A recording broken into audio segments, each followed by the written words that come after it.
Hey guys, today we're back with another range review. And today on the channel we're doing a range review on the CZ Shadow 2. Stay tuned for this one.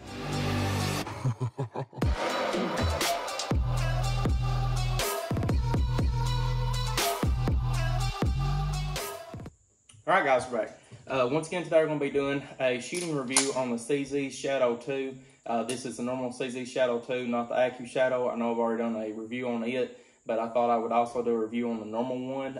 We'll also be doing a versus review on this one versus the Accu Shadow. So if you'd like to check out that one, just stay tuned because it'll be up very soon. But anyway, this will be just a review on the Shadow 2.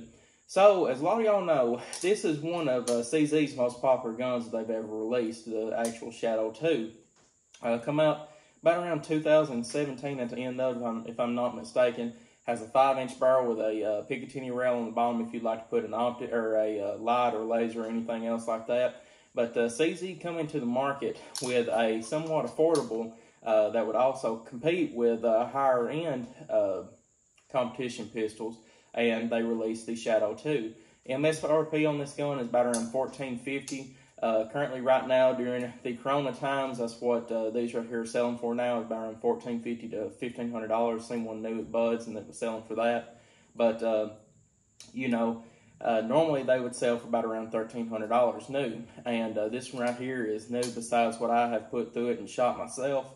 The Shadow 2 is somewhat interesting, though. They took the best things out of the CZ75, which is kind of the grip and everything of it, put the very good barrel in it and everything like that, and actually uses the same idea of a CZ75, which has got the inner rail where actually the slide rides on the frame instead of the frame, or the slide rides on the inside of the frame instead of on the outside, like a, say, 1911. A lot of y'all might already know that, but some of y'all might not.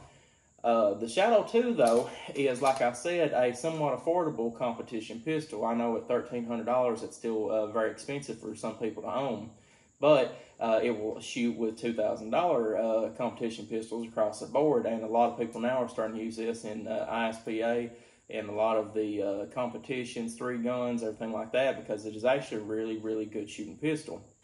First Shadow 2 I've actually owned. I'm glad to actually be able to review this for you all. But just off the bat, for a $1,250 pistol, has a very, very, very good single action.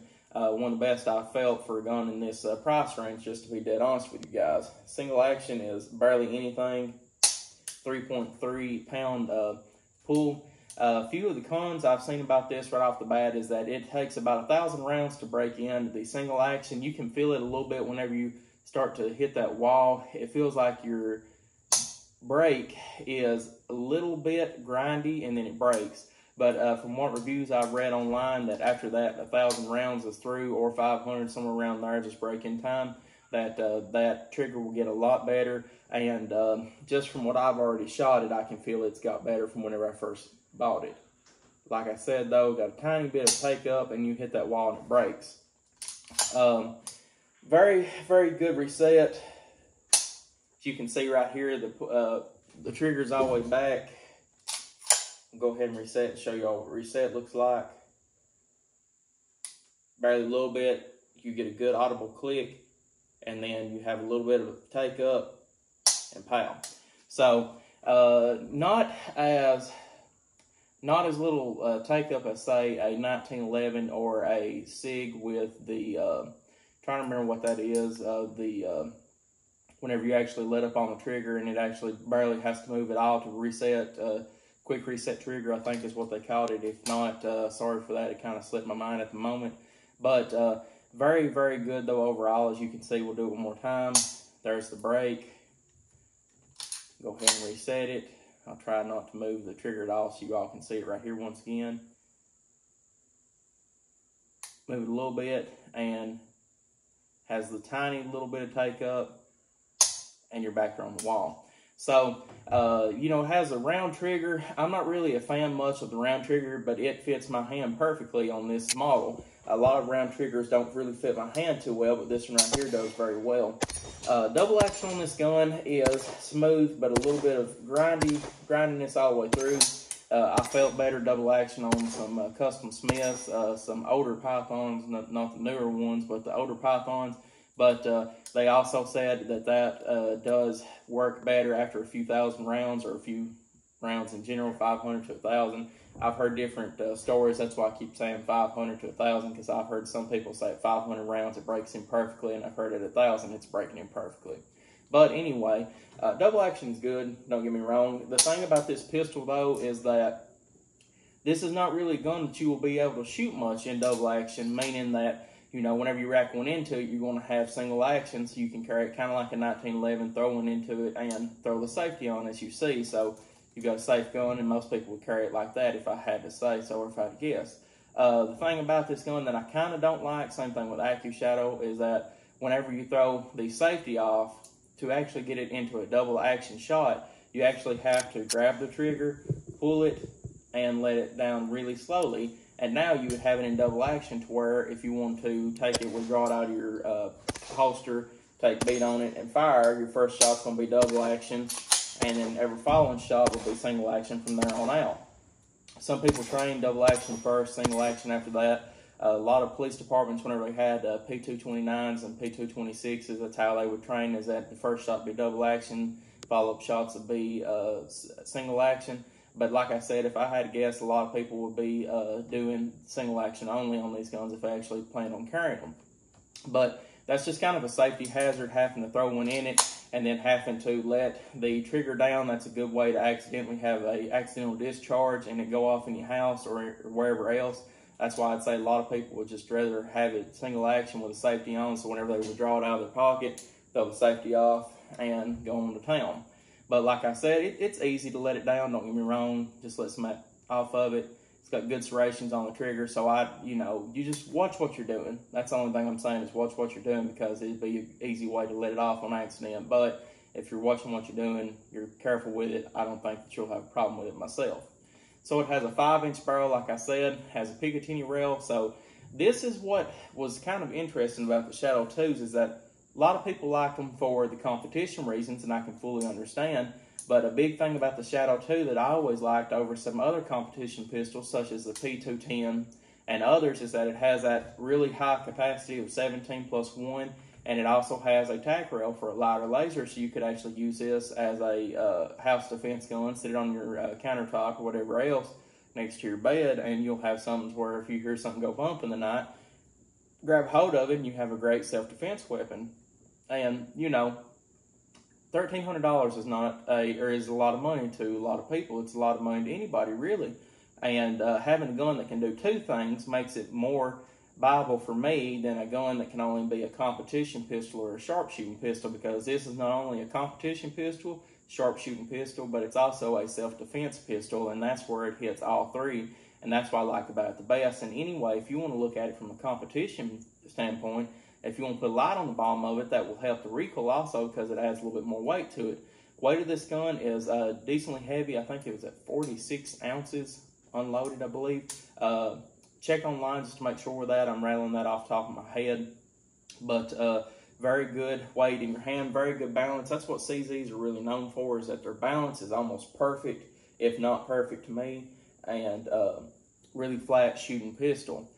And that's really about all you can say about it, is that they done really well, really good job with this pistol, and they done the best that they possibly could in that price range, I think. Even has serrations on the top for anti-glare, has the thin metal grips that has some very good texture to them, so it's not going to slip out of your hand if your hand is slippery, wet, dirty, whatever. Very thin in the hand. Magazine has a slight bevel to it, so you can get them fast reloads if you want to, and like that very well. Has the serrations here on the front grip, which I love on every single pistol. Has serrations here on the front of the trigger guard. If you hold a pistol like that, I'm more of a full grip under.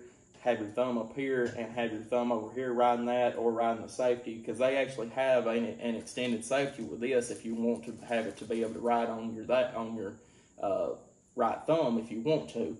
I would like to switch that out myself, because even though it might poke your ribs a little bit, if you can still carry it, I would rather have that where you can rest your thumb on it. You can still rest it a little bit, but it's a little slippery. It'll slip off a little bit. But you know, if you have that full grip on it right there, you can get some very good shots on it. Full beaver tail, full grip on the back, or full serrations on the back, serrations on your hammer. Like I said, trigger is round. They do make some conversion kits where you can make it a 90-degree break if you like that. I would like that myself to try and check that out, see what I thought about it. Only other con I can think about this gun, and that pretty much any gun that rides on the inside of the frame, is that your slide is going to be somewhat hard to rack back. Not so hard to where you can't do it, but in a high tense scenario, it would always be better just to have one in the chamber so you could just throw off the safety, not have to rack the gun. Because I can see where it could kind of slip back, because you have to kind of watch where you hold, kind of get a grip like this on it, catch them serrations and rack it back. But that's the nature of the beast. Any gun that rides on the inside of the frame like that, you're going to have problems with. But it's a takeoff, or it's a, it's pretty much where if you have it on the inside of the frame, your borax is going to be much lower, which means you're not going to have as much muzzle rise, because most of your energy is going to be coming straight back into your arm right here.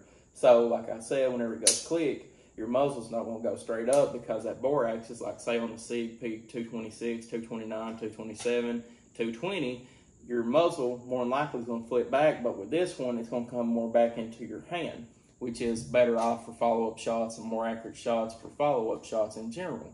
So, guys, this will be about the end of the review. I really do like this pistol, and if you're looking for not only a great self-defense weapon, but also a great competition weapon, this overall hits every single mark perfectly, as I think it should be. Like I said, with that high 17-round magazine capacity, it would be perfect for self-defense. And even though this gun is a little bit heavy, find yourself a good holster, find yourself a good belt, and you'll not have any problems with it at all. But guys, I appreciate y'all viewing. If you have any questions about the CZ Shadow 2, let me know. Put them in the description below, and I'll get back to you as soon as possible. But guys, appreciate y'all viewing. Like and subscribe for more gun reviews, and I'll see y'all in the next video. Hey guys, thank you for sticking around to the end of the video. I'd like to make a quick shout out to Hero Soap Company for sponsoring my channel. Hero Soap Company does a 1-1 ratio with their soap lines, with their subscriptions, to where if you subscribe to their soap every single month, you will get a delivery of soap in the mail once a month. And not only that, but they will also send a 1-1 ratio of the soap you purchase overseas to a soldier in need.